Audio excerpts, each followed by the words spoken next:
Just wanted to start off, Captain Sanders, you've won the quarter-mile guard line driveway alarm, so you can contact the show at www.constitutionalcoins.com. Send us over your shipping information. We'll get the guard line quarter-mile driveway alarm shipped right out to you. All right. Hey, guys. Welcome to the Silver Report. Here we are. It's Monday, March 20th, 2017. And what we're seeing, we have gold currently trading at $1,234.20. Silver's trading at $17.48. And so we are seeing some turmoil up on the Hill today as we see Director of the FBI, James Comey, he's up there and he's testifying about the Trump and Russia connection. And so it's amazing what the way that this narrative has carried on for so long, when it just shows how politicized our FBI is, how politicized our NSA is. And what we're seeing is that they keep pushing this narrative that somehow Russia was involved in getting Donald Trump elected, when we saw the very real fact.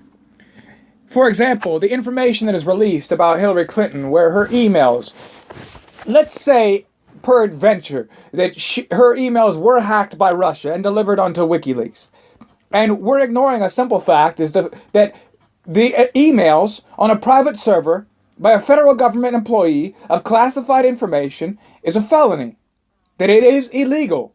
And we're neglecting the fact that when James Comey was supposed to be investigating Hillary Clinton, as they interrogated him, they asked him the question, was there classified information contained in these files? And he said there was. But their recommendation was not to prosecute.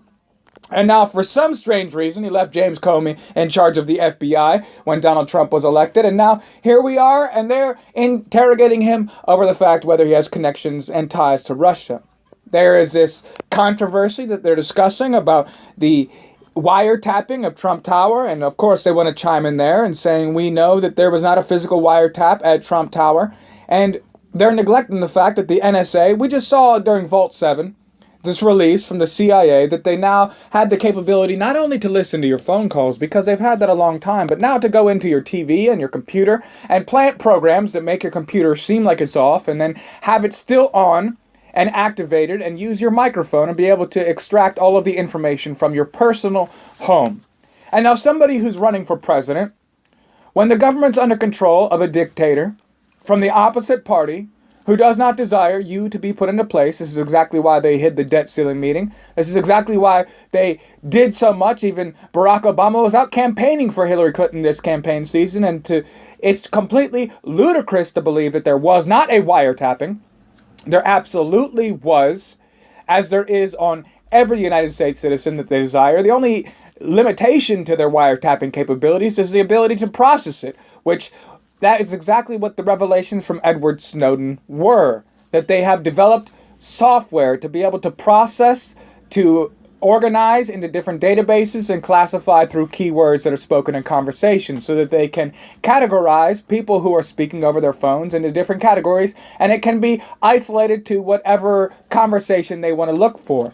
And this is happening countrywide and also worldwide, as we saw that Angela Merkel had something in common with Donald Trump, despite the fact that they did not want to shake hands before the camera, and whenever they were discussing, she was hard and stern. But one thing they definitely have in common is the fact that they both were wiretapped, as we all are, even as this video is. And the very fact that they are even suggesting that there was not a physical wiretap at Trump Tower, the very fact that they are even having hearings still months later to try to say that this presidency is not legitimate, that it was not as a result of democracy and voting, when we saw that during the campaign, the Trump campaign, it went out and was having its speeches, and it packed stadiums, every seat filled, crowds of 30 and 40,000 in different cities as he traveled around. And we saw that Hillary Clinton stood up and spoke before empty seats in just small little sections.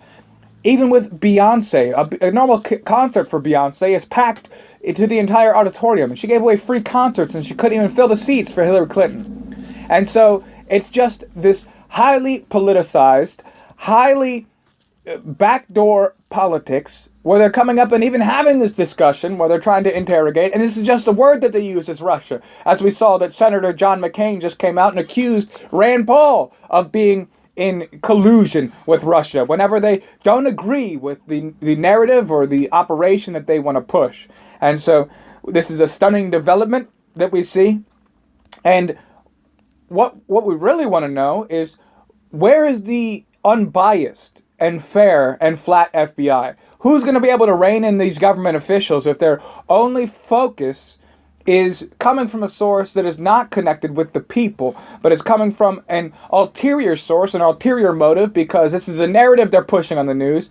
If you were to go out and ask half of the people that are in liberal cities or around college campuses whether or not they believe that Russia had something to do with the election, they would say, well, of course, and they have concerns about it. And this is absolutely ridiculous, because around the world, if it's not the CIA that has been directly involved with elections all over the world, if they've not been completely and totally involved with revolutions, if there's not an investigation right now of George Soros for money that was taken by the Obama administration from taxpayers used to fund revolution and ulterior resistance groups in other countries right now, it would seem ludicrous to think that other countries would not be involved. And secondly, it has nothing to do with the will of the people.